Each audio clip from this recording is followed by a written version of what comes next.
మనుషులంతా ఎలా తయారైనారంటే సమాజం ఎటుపోతుందో అర్థమైతలేదు. లాయర్ స్వప్న తన ప్రాణాలకు హాని ఉందని పోలీస్ స్టేషన్ లో కంప్లైంట్ ఇస్తే పోలీస్ వాళ్ళు పట్టించుకోలేదు. పోలీస్ నిర్లక్ష్యం వల్లనే స్వప్న ఈ రోజు తన ప్రాణాలను కోల్పోయింది. దీనికి కారణం ఏంటి, అసలు ఏం జరిగింది, ఈ విషయాల కోసం ఫుల్ వీడియో కోసం ఇక్కడ లింక్ ఉంది, క్లిక్ చేసి చూడండి. మీరు ఎక్కడ చూడలేని, ఏ వీడియోలో చూడలేని అసలైన నిజాలు వాస్తవాలు ఈ వీడియోలో ఉంటది. కాబట్టి తప్పకుండా ఫుల్ వీడియో చూడండి. నేను తప్పకుండా అని మెన్షన్ చేసి చెప్తున్నా, ఎందుకంటే మన సమాజంలో జరిగే తప్పులను చెడులను ఎంతో కొంత అయినా మనం అరికట్టగలుగుతాం. కాబట్టి ఈ వీడియో చూడడం ప్రతి ఒక్కరి బాధ్యత.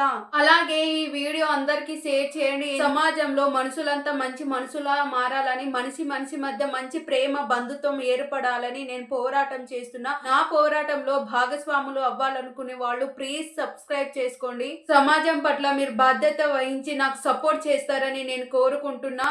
జై సమాజం, జై జై సమాజం, జై సమాజం, జై జై సమాజం. ధన్యవాదాలు.